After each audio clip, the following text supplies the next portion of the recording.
everything that we were talking about as far as the atmosphere, the artistic fog that surrounds the album, um, is there. It's part of the album's character, it's part of the album's personality.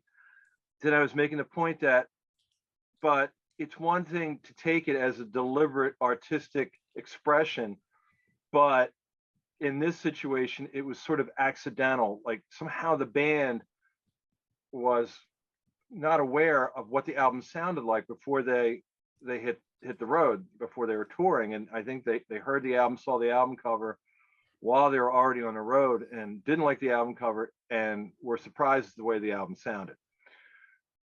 John made the point that, yeah, but nobody knew that until well after the fact. So why would that affect your opinion of the album? And that's a valid point, because that is something I've thought about since then. Like when I've tried to figure out, why does the album sound like this? Why does it sound so murky?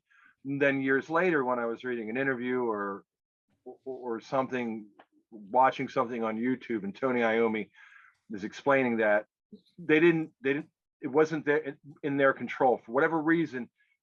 The mix ended up the way that it ended up, and they didn't intend for it to sound that way.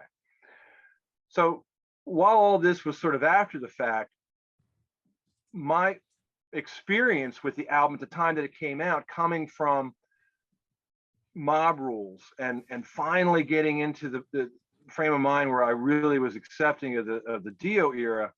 And Mob Rules in its own way is a very dark album. Martin Birch really amped up the sound of Black Sabbath on that album, whereas Heaven and Hell was sort of like a little bright, maybe a little brittle, kind of anemic in its lack of bass. That was all corrected on Mob Rules. And Dio's voice in its own way was demonic. It can go from the way he would modulate his voice, you go from sounding very, delicate for the lighter parts, and then come in really heavy and dark and growling.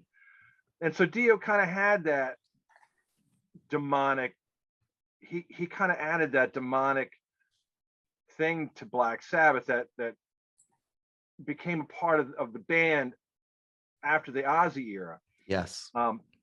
And so what Ian Gillan does is kind of build on that. And I think that, he was aware at least of where Sabbath were coming from when he came into the band, because I mean, his participation in Born Again was an extension. He kind of almost like invented his own persona to fit the band, because it wasn't the Ian Gillan of Deep Purple, because if it were, he'd be singing about chicks, sex, booze. Yeah.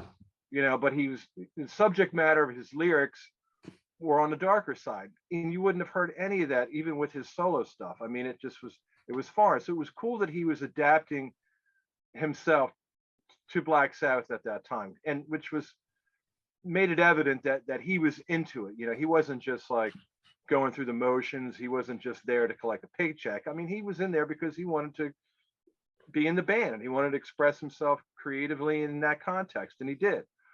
But the problem was, for me, going from where Mob Rules left off and putting this album on, and I think I left off by saying that I liked the album cover. I liked the graphics. Looking when I took the album off the wall before I bought it, and I looked at the back, seeing the pictures of the band and the font and the design work and the pentagram thing, I thought, wow, this is really cool. This album is going to be awesome. Then I was all about Ian Gillan joining Deep Purple, joining Black Sabbath. So I mean, I was into it. I came into it with an open mind, but as soon as I put it on, the murkiness, that it was like, I even had to check my stereo. I mean, did I have did the bass all the way up? Did I had to check the controls, make sure something didn't happen, because it just sounded so strange. I'd never heard any album sounding like this. No album in my collection at that time had that kind of sound, where it was really hard to hear what was going on. You just So blew a tweeter on your the tweeter got blown out on your speaker. It's all over. yeah, right. I mean, I didn't know. I thought, oh my God, my stereo is ruined. That sucks. I just bought the new Black Sabbath record, you know. But Brutal. but once I realized that no, this is the way the album sounds, and I put, you know, like other things on, and you had the crystal clarity of like Diary of a Madman or Mob Rules or Heaven and Hell, or even anything from, you know, the Ozzy era, and you could tell like the tonal differences were really profound. And I was disappointed because I mean I could discern what was going on, and there's a lot of songs that I liked on the album. Trash didn't really get me at first. I didn't like the way that the keyboards overwhelmed the guitar riff. I still don't. I think that was a bad. Did you notice that when you were 14 No, I didn't know years what old? it was. But Okay. I did no, but I did notice that I couldn't hear the guitar. It's like I thought it was like Yeah. horns or something. It's like I'm like, that doesn't sound like guitar. What is that? You know, I mean, it sounds something that was completely foreign to Black Sabbath. That could have been on Never Say Die. Yeah, the horn section on Never Say Die. There was another album that they dismiss the, Yeah. you know, that Black Sabbath dismisses that they don't like the mix on it. And so by the time I started becoming aware that they didn't like the mix on Born Again was probably not until I got on the internet. And then I started reading like, oh, wow, they didn't like Never Say Die. They complained, you know, things went wrong with Born Again. Seventh Star was supposed to be a Tony Iommi solo album. But so for me, it just kind of seemed like this is just the world of Black Sabbath, where just things go wrong, like with every turn. I know all about Seventh Star. You know, the whole thing about it was supposed to be a Tony Iommi solo album. Yet I like Seventh Star. I've heard all the things about Never Say Die being a disappointment, how it turned out, and in the end result was a bad mix. I still like the album, you know. So that didn't influence my perception or my attitude towards the album, the way that the band was reacting to those records. But when I was trying to figure out why does this album sound like this, and then the band confirmed that it wasn't intended to sound that way, then my suspicions were right. This is not the way it was supposed to be. I mean, these things, that the muffled clarity, the buried bass, the drums barely audible. I mean, that wasn't a concept. That was something that was sort of accidental. So my suspicions were correct. Yeah. Well, we're never going to agree with the sound, because I think the sound of the album is great. I love the drums. I love the bass. I love the guitar. I love the keyboard stuff. I love all the weird effects. I think that those are just fundamental things that you just, it's just a totally opinionated and not, I mean, you could say factually, production wise, it's different, but who is to say what's right and what's wrong? I mean, if I hear it and it seems right, then it's right to me. Sure. And I mean, but I still think the Born Again thing is Monday morning quarterbacking, because I mean, I've done albums myself that I was super happy of, and then listened back to it a couple of years later and been like, what the hell was I thinking? So, but at that time when I did it, I thought it was great, and people embraced it for what it was and really liked it, so I understand that, but I try not to dismiss it like, Black Sabbath does, is they try to make up an excuse why this album sounds bad, or that I wasn't happy about this or that. It's like, no, that's probably close to what they wanted at the time. If not, maybe it didn't come out perfectly right the way they wanted, but they were looking for something in that more darker, murkier type vibe. And to me, they accomplished it, and I'm 100% fine with it. But when it comes to, especially like, say more rock people or people that maybe were into Sabbath of the Ozzy years or whatever, listen to it and get horrified because, there's a lot of people. Yeah. Especially if you're listening to Paranoid and listening to that, it's apples and oranges for our sound. I'm not going to say that I like Born Again better, but I like Born Again better than Paranoid by far as an overall album and sound wise. I wouldn't want to listen to Born Again with the Paranoid sound, even though I like Paranoid. I mean, I like all their albums. It's like one of those things too. I like all the albums a lot. So it's not, saying I like one above the other is almost minutia, but that's another story. But a point that you guys brought up with Never Say Die. Never Say Die, when it first came out, well, not when it first came out. That's when I first heard it. I didn't get it. I didn't get the production of the album. It needed the time to sink in until I really understood it and liked it. But for me, Born Again, as soon as I heard it, as soon as I heard the, I was just like, I'm all in. I heard that chugging, and especially once, like I said, I heard that scream and that guitar solo going out of it. I mean, I think his work in that time in Sabbath is so good. I mean, from Born Again and Mob Rules is to me some of his best lead work overall. I mean, I love the old jammy stuff. It's great, but this was just a little bit more, I don't know. I guess it was more 80s. I'm a kid of the 80s, so I just love that more 80s influence in his guitar playing, but still keeping that old school sound. I mean, he has a lot of wah work on this album. That just sounds awesome. I mean, the way he plays, and he makes it sound extra evil by just tipping that wah over to a more and his sharp guitar tone and his lead guitar tone on this record, like you're talking about Trashed, and the way it comes in like in Zero the Hero and stuff, piercing, very like bright. It almost sounds like he has the wah pedal set a certain way the whole time, and then other times he's rocking back and forth on it. He has a very unique like lead tone on this album. It totally stood out when I heard it. Like, that was one of the things about it when I heard that album, was that lead tone was just so cool. It just, it had that standout, I mean, it's different. You're listening to a virtuoso like Randy Rhoads or Eddie Van Halen. Those are different. They're great, but there's a different thing that's good about it. There was a mood in the way that he was using that wah with the more, say, bluesy type, shredding style. It just sounded super cool to me.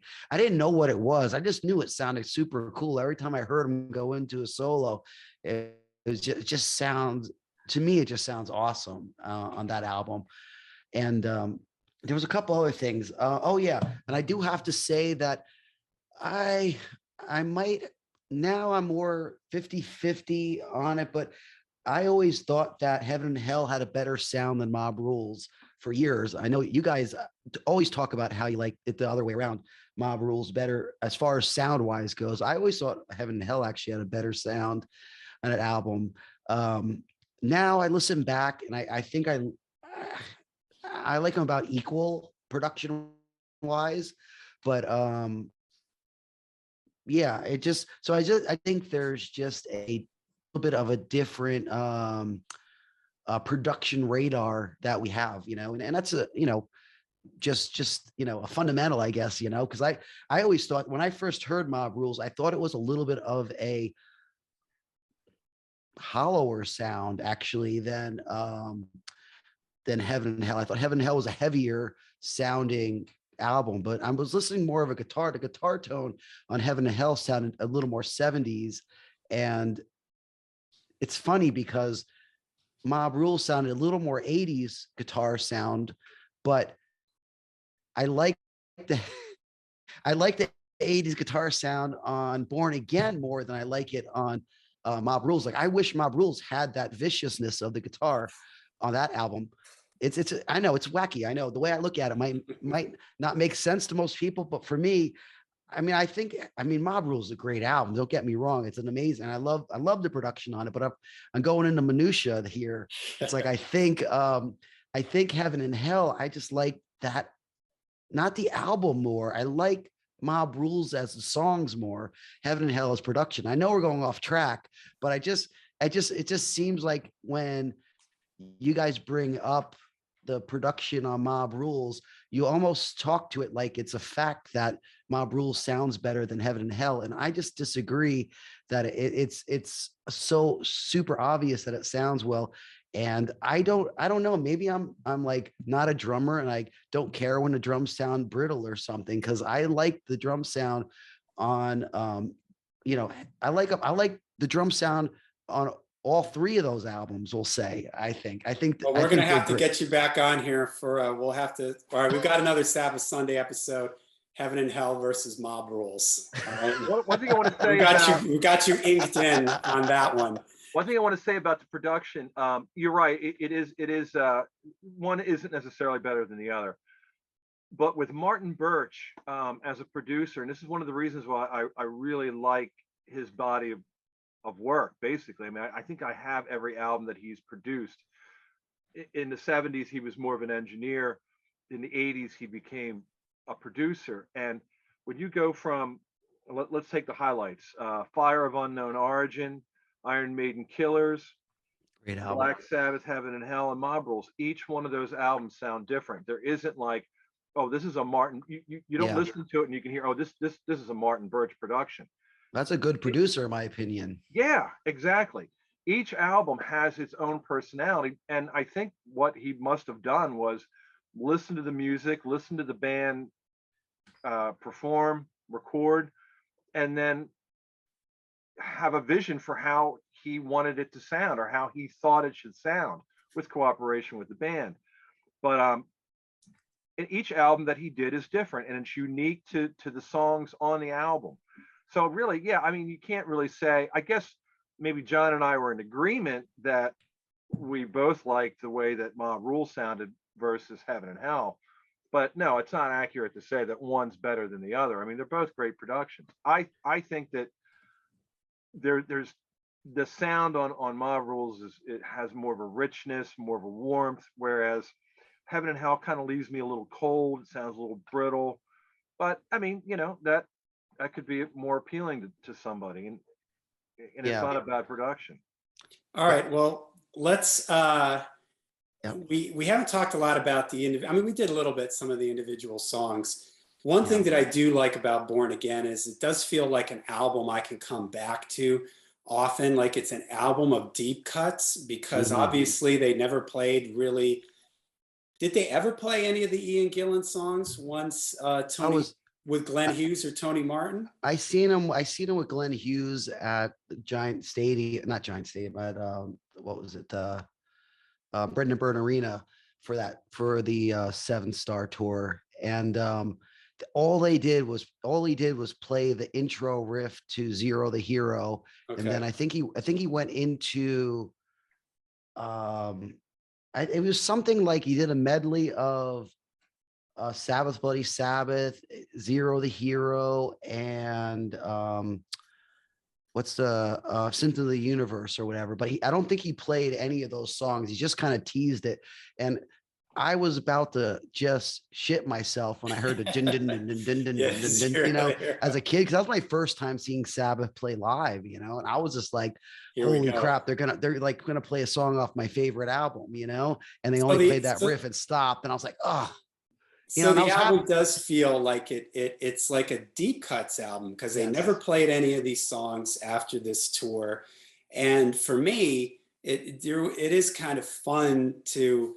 It sort of sits alone in the Sabbath catalog for all the reasons that we talked about, whether you love it or hate it, or you're somewhere in the middle on it, whether it's Ian Gillan or the mix or just whatever. But it does feel like this unique, has its own special place in the Sabbath catalog. And it feels like there's some really cool deep cuts for me on it, like we talked about in the podcast. How I love the song "Keep It Warm." Oh, it's a great one. That's a fantastic album ender. The song "Born Again" too, I think is just awesome. Well, I'm gonna say that about all the songs. I like all of them. So and it would be amazing if you mentioned earlier them, working on another record or anything.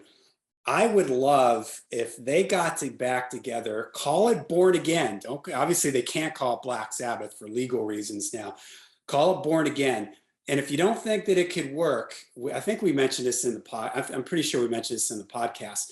Iommi, John Lord, Nico McBrain, Jason Newsted got together and did that song, Who Cares?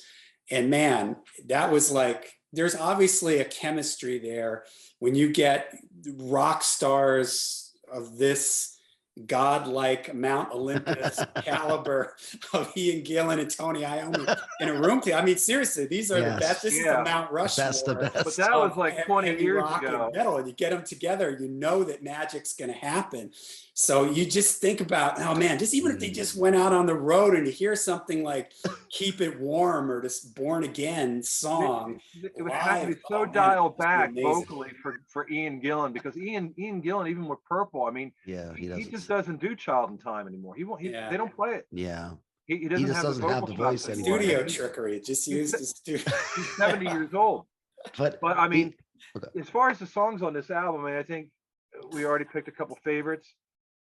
To me, and I said this in a podcast, "Disturbing the Priest" is a classic track. I would put that on any Black Sabbath mixtape, any compilation. That to me is a great song. I love that part where I guess it's past the middle point where it's like the chorus, the going out chorus, and Iommi is just, it's like that heavy riff. I just love that riff, and it's So just good. so heavy and strong, and it's really maybe one of the only parts other than "Keep It Warm" where you can really hear the guitar in the way that I think it should be heard throughout the entire album. But Gillan's vocals over that, It's and the so guitar good is over so that. heavy. That scream he does over it is Or even the amazing. part, that quiet part, that the devil and the priest can't exist if one goes away. And it's got, you're talking about like weird bubbly things. Yeah. It's like something going on underneath. I don't know, a synthesizer or Geezer does a lot of bass effects on this album. Yeah. There's like this like bubbling sound underneath Yeah. that. And it's just, and that guitar riff, the main intro riff. I mean, John, you're a guitar player. You can attest to this.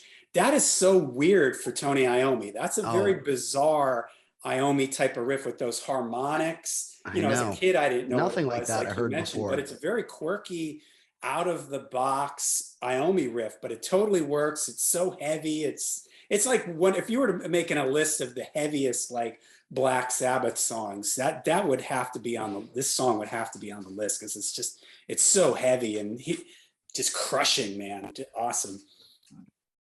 Yeah. All right. Yeah. What else do we love on this other highlights? Well, on this record? I want to say, you brought up keep It Warm. Yeah, that is such an awesome song. It just the way, I mean, the way that riff way he plays it is just so phenomenal. That opening riff, it just has a finesse to it and heaviness that's just it's just like, it's a sweet spot. You're just like, damn, dude, even though it's like kind of a, almost, you would almost call it like a softer song on the album. It still has this heaviness to it and has this it's this heavy, Ian Gillan's vocals are just so feelingful. It's like something about that chemistry, like you said, with Ian Gillan singing over Tony Iommi's riffs. He just finds a sweet spot in there, and it just sounds so. I don't know what the word is. It's just so perfect. It just fits. Like he just knows how to nestle himself right in there and just give you that vibe. I mean, that "Keep It Warm" is a total a track that a lot of people don't really. I guess like what we call a sleeper track or something, but it's really one of the highlights of the album, and it's a great way to end the album. It probably, in my opinion, could have been the single for the album. I think it would have probably did pretty well, Yeah, because the chorus is great in it. It's so catchy. Yeah. And the way the song goes out, it sort of imitates Mob Rules and Heaven and Hell, which all ended with outros with Iommi jamming out, over and over, and "Lonely Is the Word." It kind of has that sort of vibe too, where Iommi gets to get bluesy and stretch out on it. And it is sort of that twisted blues, like that intro riff is a very twisted blues. It's blues based, but he twists it around to give it just this extra weight and heft that a normal blues player would never think of doing. The way that riff comes in the very beginning of the song is so raw and it's so heavy. It's a blues based riff, but it's just like the way he winds into it. Yes. It's just, man, I've always liked that riff. It's one of my all time. It's definitely, And it was like one of my top 5 Iommi riffs of all time. and I love it. the solo, the way I just love those first couple notes in the solo. He goes into that, the way he just enters into that solo in that song is so good. It's just like it's pure magic that he just knows how to pick these notes that are just in the sweet spot where they sound like it sounds like it means something, but it sounds heavy. It sounds heavy and passionate at the same time. It's not just heavy. There's like a passion there, which is just, blows my mind. I also like how it goes into double time during the course of that solo section. And then he kind of, when he decides Yes. that, dan, dan, dan, dan, dan, dan, Yeah, dan, that's dan, awesome. dan, Dan. and then back into that riff again. That's an old Wow. Sabbath trick they Yeah. would do. If you listen to some of the classic songs, they would do that, kind of have a little wind down, Yep. and then go bam right back into it. Change That's where I gears all say of a some of sudden, that older, like Yeah. Iron Man or something like that, a simple one, to Yeah. pick out where it kind of changes gears like that, and that's the thing I like. He brought back a lot of those 70s vibe in that, but still sounding modern at that time. It was modern, I thought. For Yeah, sure. I think with Dio, they got into this thing where Dio brought in and I think at the time that he came in, they kind of needed that because things were getting kind of messy Yes.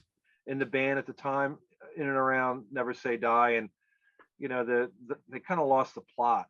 And even though it's a cool album, I mean, there's some things that are inconsistent with anything else they had done before, and they started moving in that direction. But I think when Dio came in, he got things all tied together and got some stability and focus in the band. And moving forward, they got a lot more organization in the music and in the overall vibe that I think that they really needed. But at a certain point, I think it became a little bit stifling and even in the way that Dio handled his position in the band of being very, in charge and taking over in a way a lot of things, that the Ian Gillan chapter of Black Sabbath was almost a reaction to that. I think, and Yes. from what I read, when they went into the studio, they didn't want to rehearse things over and over and over again. They wanted to go in, have a basic idea of what they were going to do, and then do it in the studio and capture that rawness and capture the energy on tape. And so that was different from how they would approach things with Dio. And I think a lot of it, and then probably in the very beginning, they were really excited and really, energized by this new thing. And Gillan was an Englishman. Yeah, it was back to kind of jamming again. Yeah, Yeah. and they had a sensibility. There were 4 Englishmen as opposed to 2 Americans and 2 British guys. So they're all mentally kind of in the same place, and I think it was is a welcome change of pace for them. And initially, it was something that seemed like it could go on, but I don't know if it was because of the Deep Purple commitment or the Deep Purple invitation or what was going on, but obviously it was only meant to last. It only I lasted think Ian 1 Gillan was album. just struggling too much live with it. Once he got out on stage, I think he figured out it's a lot harder to sing. Yeah, Yeah. especially having to deal with the older. I think he was never comfortable with the older Black Sabbath material. If it was a situation where I mentioned earlier, let's say let's go back in time and let's say they had just called it something. They called the band Born Again and they made the exact same album, but they were just touring as that with maybe 1 or 2 old Sabbath songs and maybe 1 or 2 Deep Purple songs. Maybe he would have felt more comfortable in it, but Here's the thing I wanted to mention, Well- and I'm glad I just remembered it. You know what? It's funny because he had more of a negative attitude towards the Dio stuff than he did the Ozzy stuff. I think he liked Yeah. Ozzy, and I think he felt more comfortable with the Ozzy material.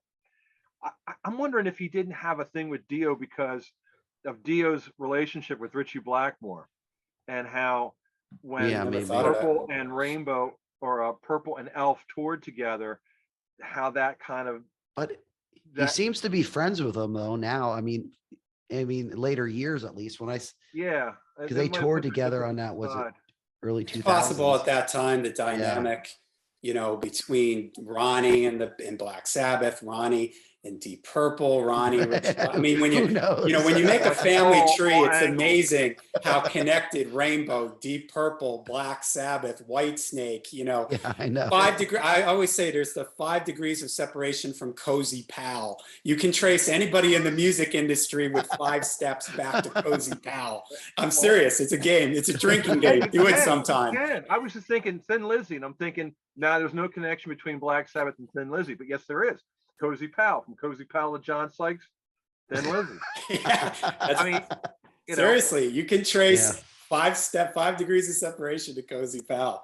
All right, so we've gotten pretty deep into this album. Let's say our one thing I final wanted to piece bring on up this. too. One Yeah, thing I go wanted ahead. to say about Go the ahead. live stuff. I'm sorry, I have to do it.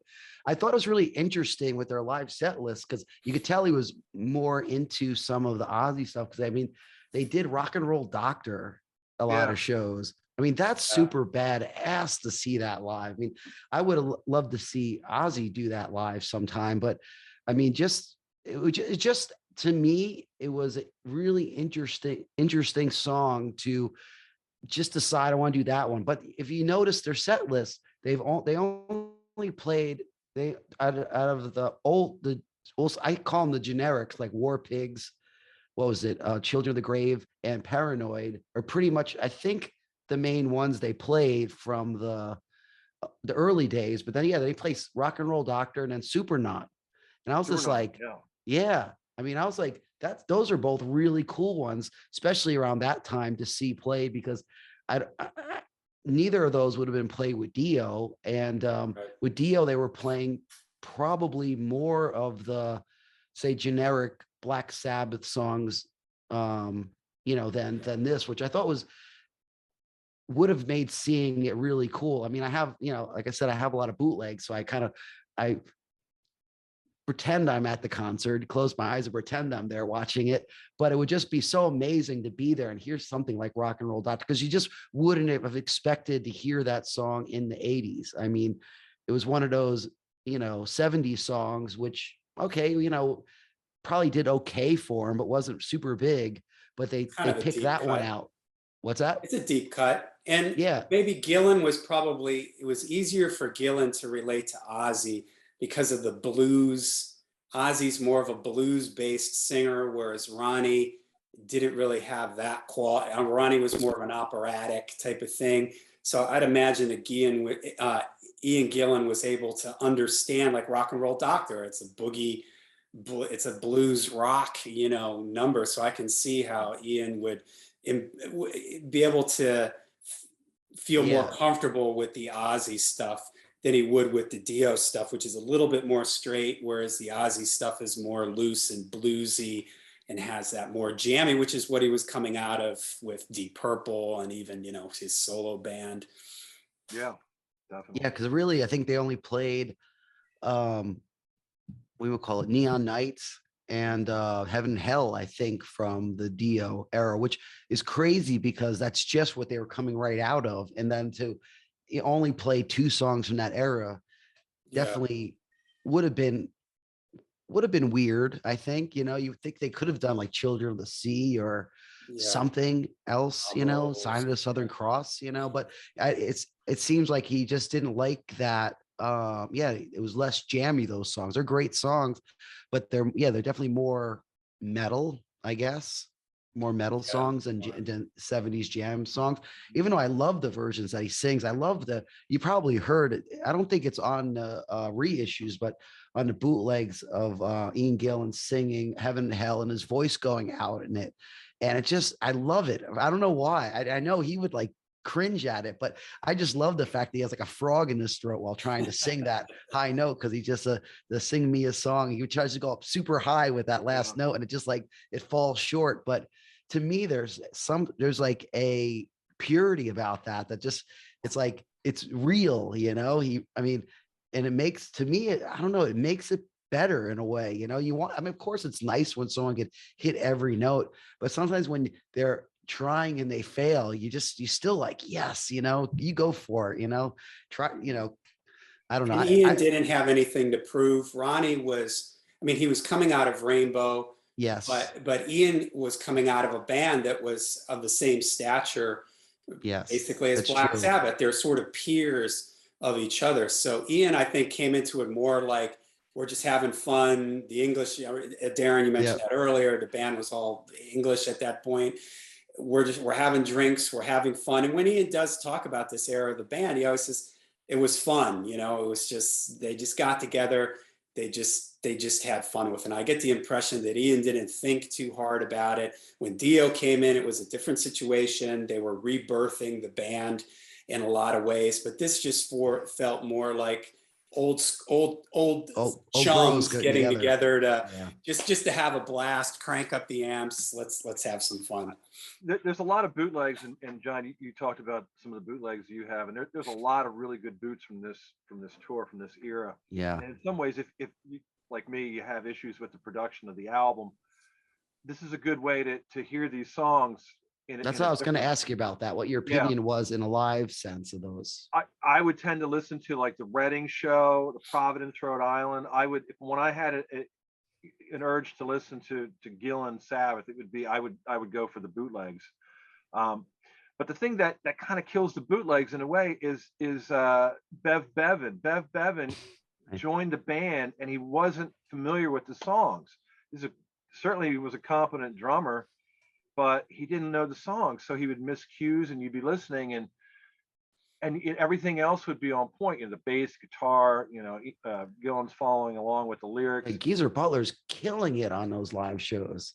Yeah, but Bev Bevan is just he's in a different tempo, and then like midway through the middle of the phrase, then he picks up the tempo. Now, I mean, some of it could have been technical,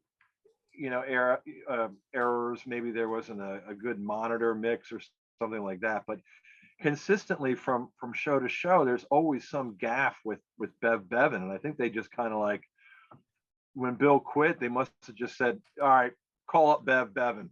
Yeah, because they were all friends. They grew up in the same area. Yeah.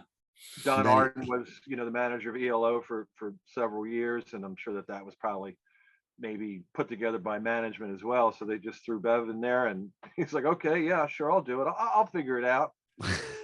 yeah. Not exactly. So that's the only bad thing to listening to the bootleg. So like in some ways there's a different kind of clarity to it where it sounds more.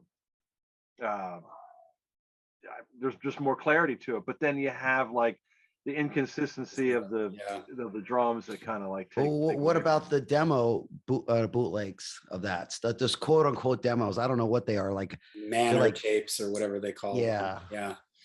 I mean, I don't think that they don't.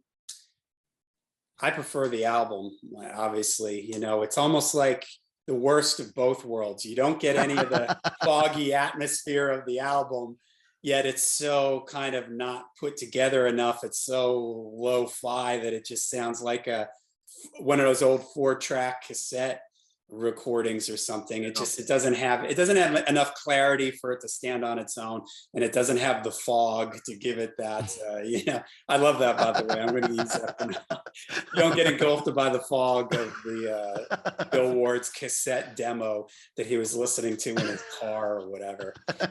All right, well, listen, we've been going on for quite a while here, so let's do a round here. Let's give our final thoughts on this.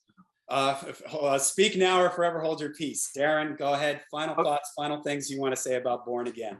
So we know that a few months ago, or maybe it was a year ago or so, that Tony Iommi said he located the master tapes to Born Again. And the first thing I thought of was like, wow, it'd be great to hear a proper mix of this album. But then I started to think about it, and it's like, you know what? I don't know. I mean, there's a lot of personality with the original production, and you can't completely get away from that.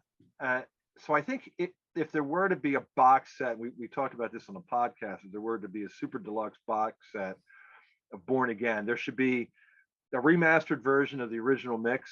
I think if it is going to be remixed, I think it should be with in consideration of the original mix. Maybe they can sort of get in there and clear up some things, but still leave some of that murky fog production quality in there. And I think if they could kind of find a balance between some clarity in the original mix, I think that could be a really good thing. So, with regard to the production and all the things that I said about it, I stand by that it's really hard to discern what's going on most of the time. But on the other hand, it's kind of like a catch-22. Would I want it completely cleaned up?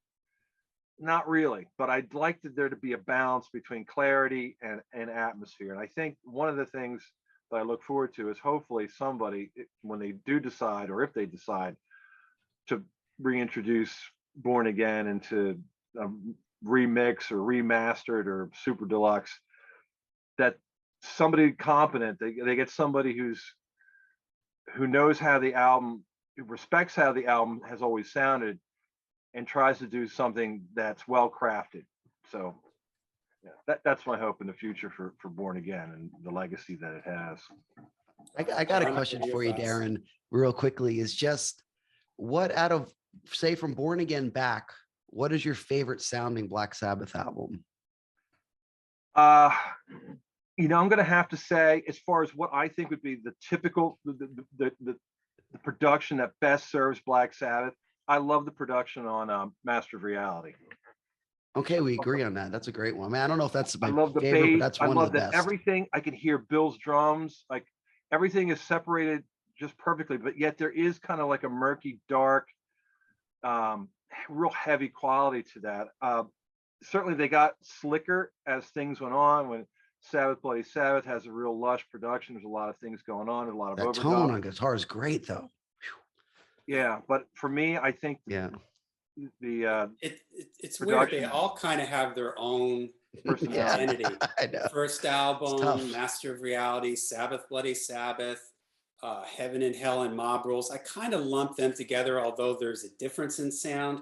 There isn't as radical of a difference in sound between Heaven and Hell and Mob Rules, for me at least, as there is between the first album and, say, Master of Reality. But it's kind of interesting with Sabbath. Now that I think about it, it's almost like each one of their albums is its own thing, its own mix, its own style. They really, it wasn't until really after, when Tony Martin comes into the band, that they stopped having that, where every album was like really different from the others. I don't think Black Sabbath got into a current sound, or a sound that was like John, you referenced that, Born Again might have been Black Sabbath for the 80s, and I don't know, I'm not sure that I agree with that, only because it sounds like it was recorded on another planet. There's nothing that assimilates it with anything else that sounded like that at the time, until we get into Headless Cross and Tear, and then they start to take on more of a contemporary sound, and that's when some of the the heavy Black Sabbath, or the personality of the band starts to diminish and get involved in a current production quality, with the keyboards and the guitars kind of neutered a little bit. It doesn't have that raw, rich Iommi tone. So I don't think it was until later in the 80s that you started to notice more of a contemporary influence on Black Sabbath in the production quality or the sound of the band overall. So, all right, John, what are your final thoughts on Born Again? Oh, Born Again is debatably, not really debatably, my favorite Black Sabbath album, I have to say.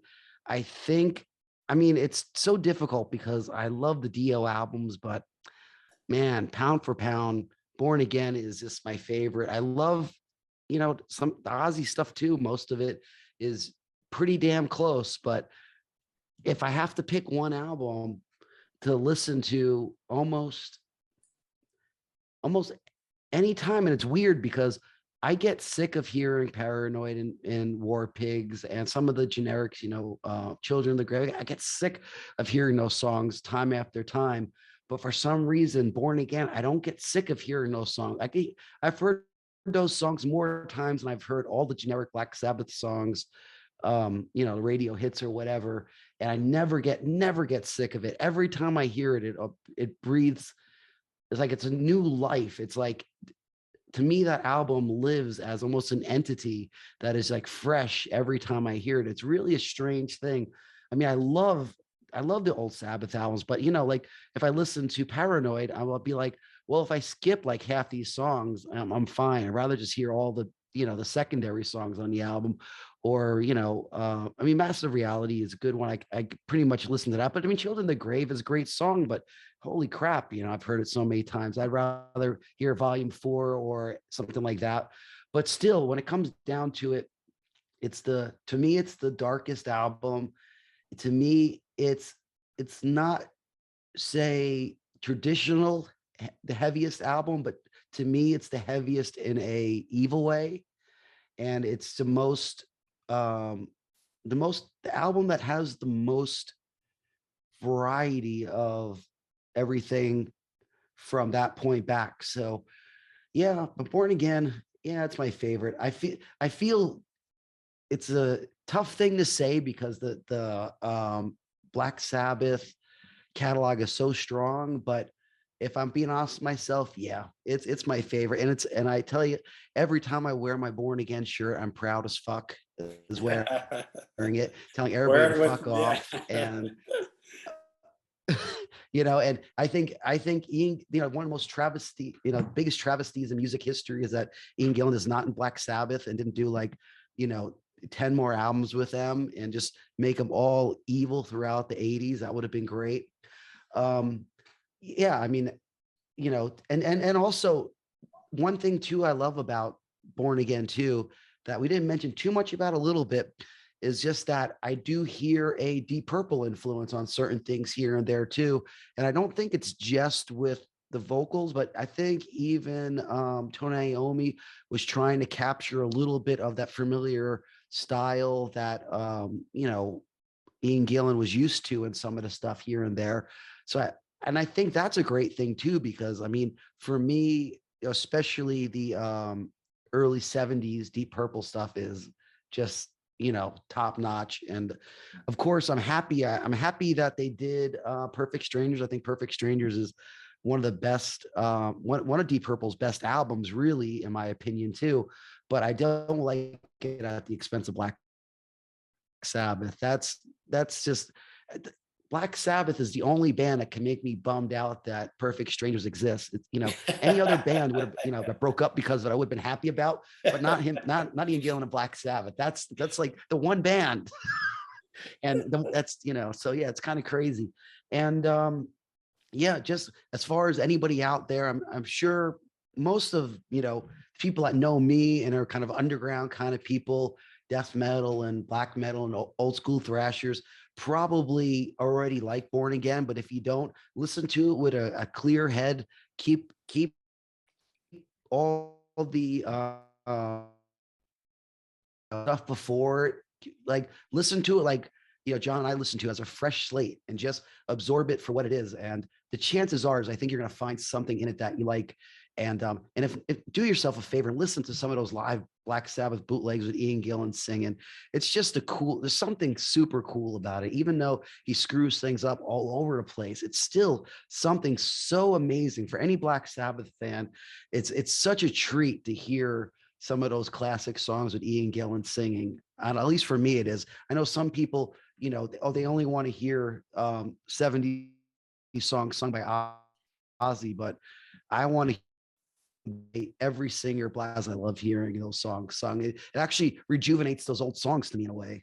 But yeah, and besides that, just thanks for having me. I love this album. It's probably my top 3 or 5 albums of all time of any band whatsoever. It's like I said, every time I put it on, it's like almost my first time listening. I feel like a 12-year-old kid again, hearing Trash going dun dun dun dun dun dun, dun, dun, dun. I just love it. I wanted to bring up one thing too we forgot to talk about, is those videos. I know you talked a little bit about them. Yeah, Trash. Dude, I watched the Trash video. It's so great. It's just it's like so horror slapstick. It's great where he smashes the bottle over his head, the bottle of tequila, like I think 2 times over the head. Zero the Hero, when he feeds like the geeky guy the ketchup. And then he feeds him eggs. and then after he feeds him the eggs, there's a chicken. Look. Yeah. And like we mentioned in the podcast, these were the first scripted videos that Black Sabbath had ever made. The videos before this were all, Yeah. just live clips. And So it's an album that definitely, like you said, it brings back, if you were of that certain age, it definitely brings back memories. So yeah, those videos were classic. I mean, when I seen those first time, I was like, this is so but it had everything in there that was like chum for a metalhead at that time. It Yeah. just had 12 or just 13-year-old metalhead, right? yeah, just like people coming out of the grave and just people smashing things over their heads and Wow. cars getting in crashes. And the video is kind of dark and Yeah, it's sort of it like the looks album. It's very yeah, cloudy. it looks like a 60s or a 70s horror movie that Yeah, got exactly. recolored, like a 60s that got recolored or something like that. Yeah. It just is MTV, perfect, I think. I don't think MTV would show those No, it was videos. Night Flight where I seen Night it. Flight, yeah, yeah. Yeah. I remember Night Flight played it. I think in a U68 might have played it, one of them too. I can't remember. I don't know if U68 was a VHS station they would play videos on like Saturday nights or something. It was just like a local, like almost like not a college thing, but just like a free thing. You have to try to move your antennas to find the station, but you could find cool videos back then. But anyway. Awesome. All right. Well, there you go. Born Again. This was an awesome discussion. We'd like to thank John for joining us here on Well, thank you Sabbath for having Sunday. This is an album that, like we said, it gets people talking. It definitely sits in its own sort of unique place in the Black Sabbath catalog and in their history. So let us know in the comments down below what you guys out there think of Born Again. What do you think of the mix? What are some of your favorite songs from the record? What do you think of Ian Gillan singing with Black Sabbath? Hit us with all of it. Let us know in the comments down below. Thank everybody again, and we will see you all next time at the next Sabbath Sunday. Hell yeah.